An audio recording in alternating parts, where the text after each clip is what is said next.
The Last of Us Season 2, Episode 4, Day 1. Hello there, namaste. So day 1 is an episode that I guess takes a day and night. They are basically doing to the wolves what Abby did to Jacksonville. An entire herd of infected gets released and end up attacking the wolves' territory because somehow accidentally Dina and Ellie stumble across the infected and leash it onto the wolves because the wolves are hunting them down too. You find out more about the Scarred. You get a cold open with Isaac as well and how he got into power. And I enjoyed it because you have this tense situation, and anyone who's played the games knows those situations where you're having to hide from the people hunting you.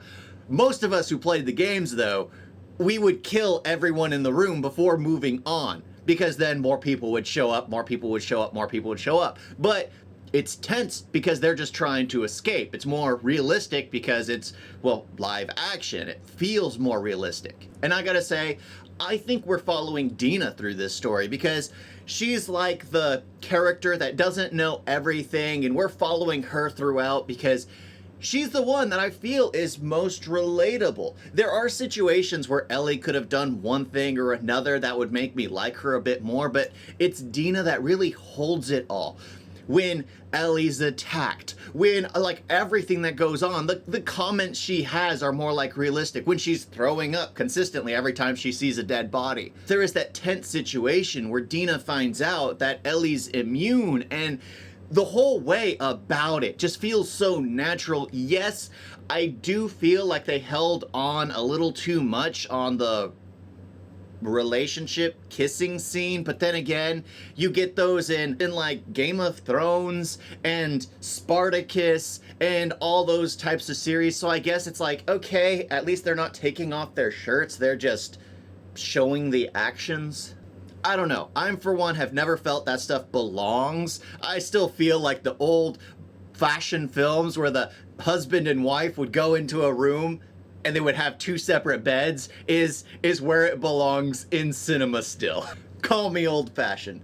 But I did enjoy it. It does bother me, though, that it feels like it finally picks up at the end of the episode. Because you remember, all the infected were attacking Jacksonville, and we got to see the defense. I don't think in the next episode we're going to see the wolf defending. I think we're going to follow Ellie and Dina as they infiltrate, getting around the battle, because all the infected are being drawn to the sounds, drawn to the action.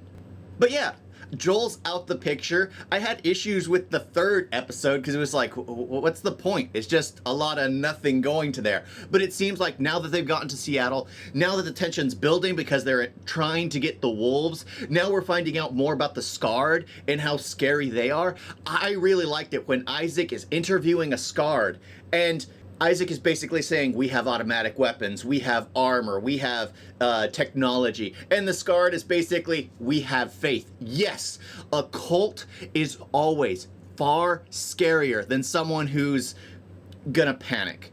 Because let's face it, if you have a rational mind and you see yourself about to die, you're gonna run. So most of the wolves don't stand a chance. The Scarred would be absolutely terrifying to fight against. Why? Because they believe they're doing it for a higher power. Extremists are just there's no combating it. There's no combating it. It's like a scourge on society. And I like that. I like that because Isaac realizes like that there's no point.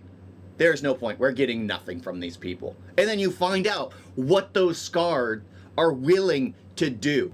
But I like that whole chicken and egg monologue. Oh, you did this to us because you did this to us. It is funny, and I like Isaac. Isaac seems to have a level head, but at the same time, not. I just like him because when he's introduced in the cold open, it's like, okay, he seems to be rational. And then he's talking about cooking in the middle of wanting to torture someone. It's just like, dude, what the heck? Season 2 is definitely going to end as Ellie decides to hunt down Abby after everything goes down. Season 3, we'll be following Abby's story. That's just how it's going to be. But honestly, I like this episode. I do hate how it ended. I hate how it's like, oh, they're finally going to show some action, and then it's like Credits. But yeah, I enjoyed this episode. Thank you all for watching. Talk to you next time. Toodles. You guys got a video?